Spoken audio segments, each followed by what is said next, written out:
Hello again. I'm going to read chapter 2 of The Owl Who is Afraid of the Dark, and this chapter is called Dark is Kind. When the very last firework had faded away, Mr. Barn Owl turned to Plop.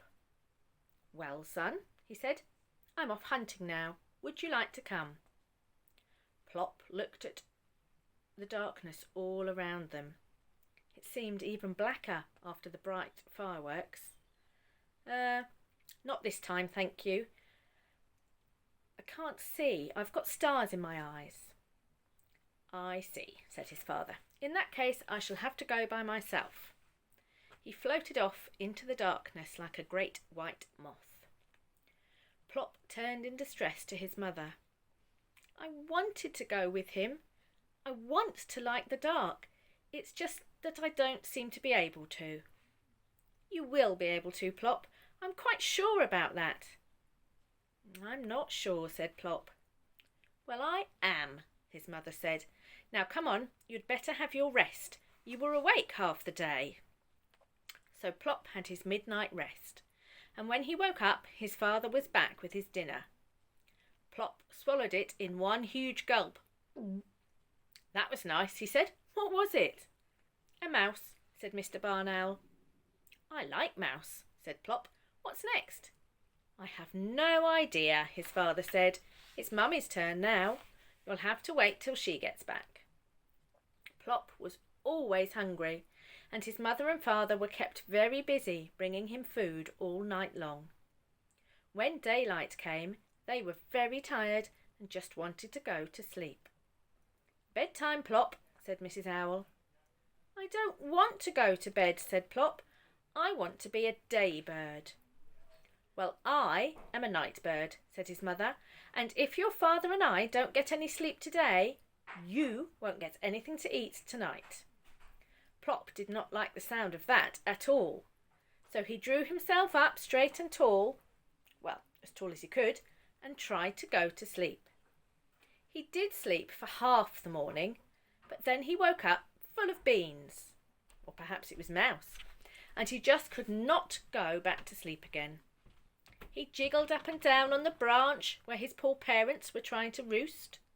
He practised standing on one leg and taking off and landing and other important things that a little owl has to learn to do.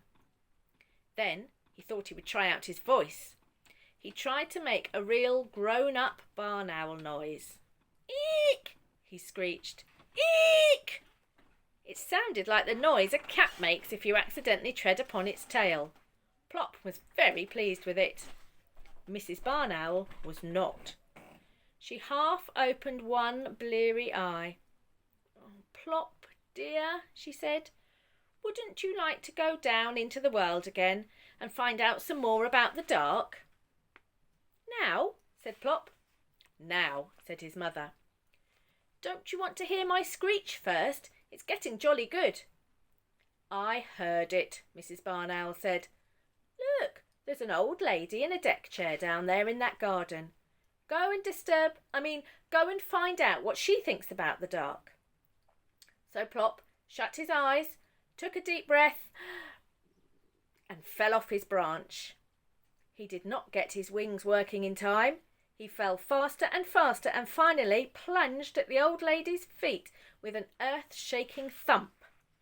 And here he is, leaping off the branch. "Gracious!" cried the old lady. "A thunderbolt!" "Actually, I'm a barn owl," said the thunderbolt when he'd got his breath back. "Really?" said the old lady, peering at Plop over the top of her glasses. "I do beg your pardon. My eyes are not as good as they used to be. How nice of you to drop in." "Well, it wasn't nice of me exactly," Plop said truthfully. "I came to ask you about something." "Did you?" said the old lady. "Now what could that be, I wonder?" "I wanted to ask you about the dark. You see, I'm a bit afraid of it, and that's rather awkward for an owl. We're supposed to be night birds." "That is a problem," said the old lady. Have you tried carrots? What? Don't say what. Say, I beg your pardon if you don't hear the first time. I said, have you tried carrots? Wonderful things, carrots. I don't think owls have carrots. Not barn owls, anyway. Oh, a pity. I've always sworn by carrots for helping one to see in the dark. I can see in the dark, said Plop. I can see for miles and miles. Now, don't boast. It's not nice for little boys to boast. The old lady leaned forward and peered closely at Plop. I suppose you are a little boy. It's so difficult to tell. Yes, said Plop. I'm a boy owl, and I want to go hunting with Daddy, but he always goes hunting in the dark, and I'm afraid of it. Here's the old lady and Plop having a chat.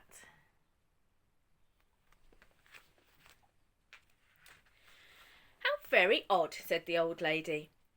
Now, I love the dark. I expect you will when you were my age. Dark is kind. Tell me, Plop said. Please, said the old lady. Such a little word, but it works wonders.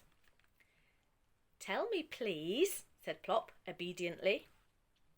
Well now, the old lady began, dark is kind in all sorts of ways. Dark hides things, like shabby furniture and the hole in the carpet. It hides my wrinkles and my gnarled old hands.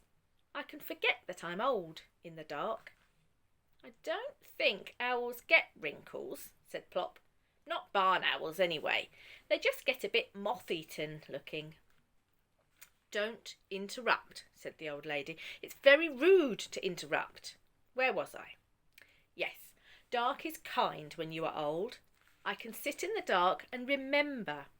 I remember my dear husband and my children when they were small and all the good times we had together. I'm never lonely in the dark. I haven't much to remember yet, said Plop. I'm rather new, you see. Dark is quiet, too, said the old lady, looking hard at Plop. Dark is restful, unlike a little barn owl I know. Me, said Plop. You, said the old lady.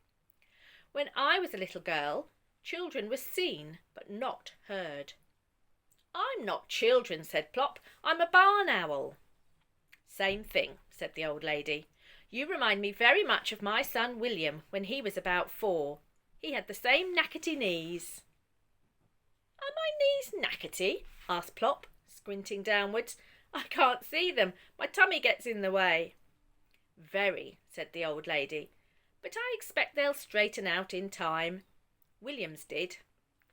Now, I'm going indoors to have a little rest. Plop was surprised. I thought it was only owls that slept in the daytime, he said. Are you a night bird too? The old lady smiled. No, just an old bird, a very tired old bird. Goodbye then, I'll go now, said Plop. Thank you for telling me about the dark. He fluttered up to the old lady's shoulder and nibbled her ear very gently. The old lady was enchanted. An owl kiss, she said. How very kind. Plop jumped down again and bobbed his funny little bow. Such charming manners, said the old lady. Then Plop took a little run, spread his wings, and flew up to the landing branch. Well, said his mother. The old lady says dark is kind. What do you think, Plop? I still do not like it at all. Do you think my knees are knackety? Of course, said his mother. All little barn owls have knackety knees. Oh, good, said Plop. And what do you think the old lady said? She said children should be seen but not heard. Mr. Barn Owl opened one sleepy eye. Hear, hear, he said. And that's the end of chapter 2.